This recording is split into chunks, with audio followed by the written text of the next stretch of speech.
As I walked down the narrow streets of the bazaar, I was careful not to make eye contact with any of the strange street vendors who were selling anything from perfumes, spices, to rare and exotic magic items. Officially, this market is run by the merchant king of the shop, a large, burly Jean festooned head to toe in gold. He is not what brought me here today to this kaleidoscope of colors, noises, and smells. Underneath the veneer of over-friendly smiles is the mastermind of this great illusion, for truly that is what it is. The nearest street vendor pushing something towards me, claiming it to be a diamond of fabulous worth.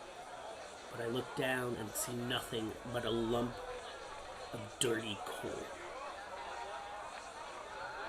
The mastermind of this once proud city of merchants is called the Fragrant one, and the only thing more bloated than its slimy, caterpillar-like body is its ego.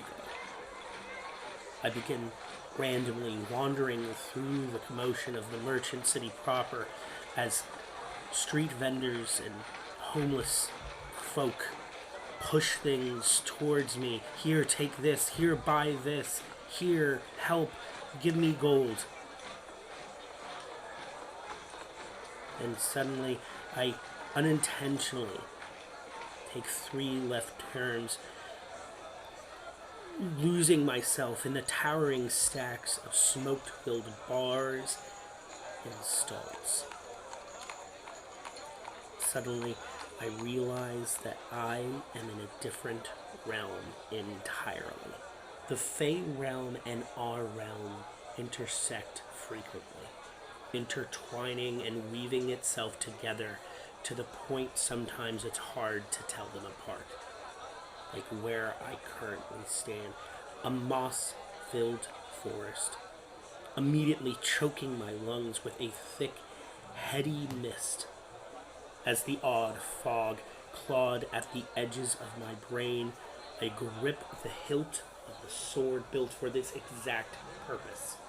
I can feel the magic of the silver sword flow through my body and then push the encroaching madness away.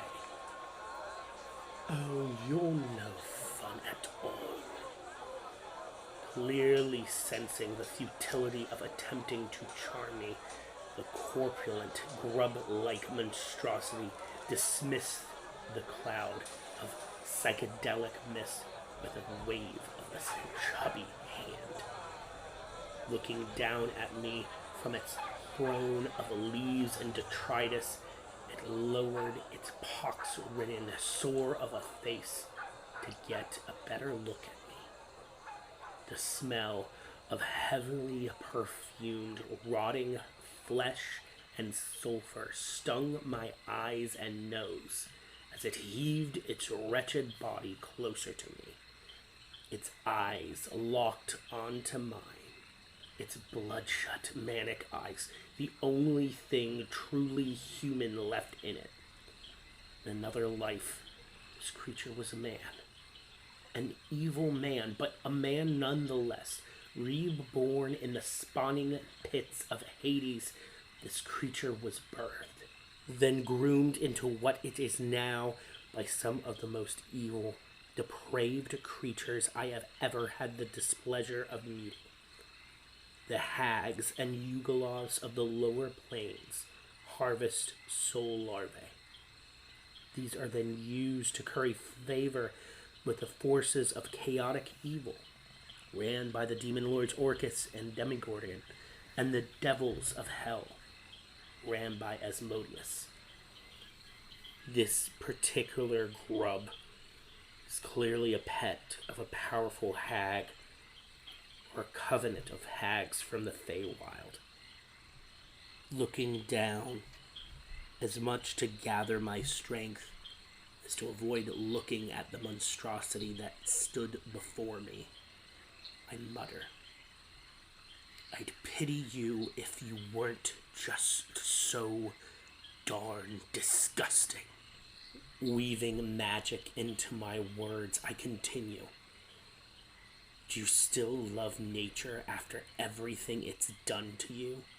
My inciting words amplifying my magical attack as I leapt out of its way as it writhed in anger and pain. Honestly, I'm jealous of everyone who hasn't met you yet. As I got to my feet, I conjured a flame in my left hand, my right hand grabbing into my pouch, pulling out iron filings that I threw into the flame, casting a spell. After my spell was complete, the thick metal collar this creature's masters had wrapped around its neck began glowing with a fiery crimson. The skin and flesh around it began to boil and cook as the monstrosity screamed in its death throes. Mercifully, I walked up to it, placing the silver blade to its face, and ended it. After retrieving and cleaning my sword from the monster's brain, I took a moment and realized I am still trapped in the Feywild with no way to get home. Hopefully, it won't take me too long to get back to Cyrus. Hey everybody, hope you're doing well. I know it's been a while since I posted a video. I've moved and changed jobs. Small announcement, I am on startplaying.games now, where you can book professional DMs such as myself to run games for you. So look me up on there and book a session. Currently, I am running a few free games, Lost Mind of Fendelfer and such. So keep a lookout for that. Again, on startplaying.games, link in the bio. And here's wishing you all 1d8 worth of inspiration.